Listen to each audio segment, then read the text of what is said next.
Welcome to Manufacturing Tech Australia. Adam, welcome back to Manufacturing Tech Australia. Thank you. Always a pleasure. Awesome. So 12 months ago, you and I were having a yarn at CeMAT Sydney. That's right. It feels like it was a year ago. Yeah, time flies, right?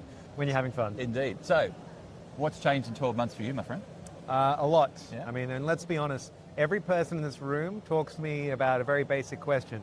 Is the strait open or closed? And what does that mean for our business? So fundamentally, uncertainty is everywhere. And for some people, that means that they're not sure what they're going to do next. I found that we've been having a lot of conversations with people about just how do you better predict demand in an environment like this, and it's obviously a hard thing to kind of understand. Yeah. Interesting. I've been hearing not just how to predict demand, but how we're going to predict the availability of input stock and all sorts of weird stuff, right? Yes, absolutely. Yeah. And I think it's fascinating because there are so many vendors and organizations in this room who've really engineered precision into all parts of their business. But having something like this going on just means they're going, we don't quite know exactly what to do next. Yeah, cool. And what's changed for Sugar in that space? For us, well, we got ourselves a new logo, a new name, but an increased level of focus, honestly. And it's a focus upon the types of organizations that we're actually meeting here, because we're realizing many of them, they're sitting on absolute gold mines of data. Yep. And we're trying to help them bring that up. We're recognizing that in an uncertain environment, here is where we can help them. We can help them predict demand in a better sort of way, because we can actually analyze that data in a way that they can actually action. Yeah, cool. So what's, I guess, the biggest pain point of all the things that have come up, what's the one that keeps recurring?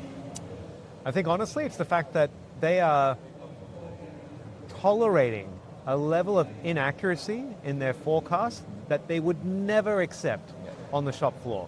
Yeah, fair enough. All right, so then people come up to you and they go, oh yeah, you've got something interesting. What's the war stories they tell you of the things they've tried and got wrong? I think the most common one is the people who believe that you can buy an off-the-shelf ERP system and assume that it's going to manage all of your customer relationships as well.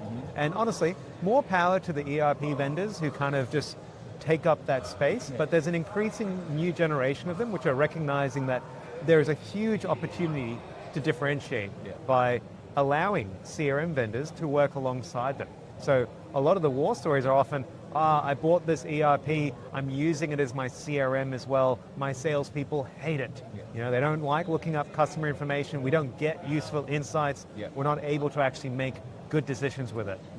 I find traditionally it's been the next challenge where you get to the sales team and you go, I hate this system. What I'm actually saying is, I just hate all systems and I just don't want to do the admin piece, right?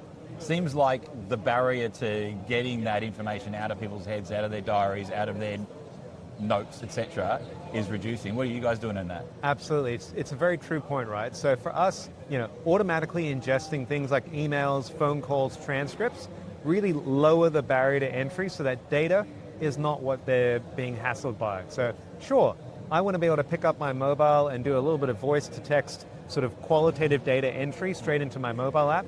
But outside of that, I want my software to do the rest of it for me, and beyond that, I don't want to only just be looking at some software and only getting what I put in. I want to be able to see insights and recommendations that are generated from other things so that if I'm going to look at my CRM, it's going to tell me something I didn't know, something I didn't realize that I should be focusing on. So when you change that equation, the what am I putting in, what am I getting out, when you get that ratio right, people stop complaining about their CRM at that point. Cool. Mate, as always, it's amazing having you on the show. Thanks for being back. Thanks so much. Appreciate it. Cheers. Have a good one. Thanks for tuning in to Manufacturing Tech Australia with Shane and Paul.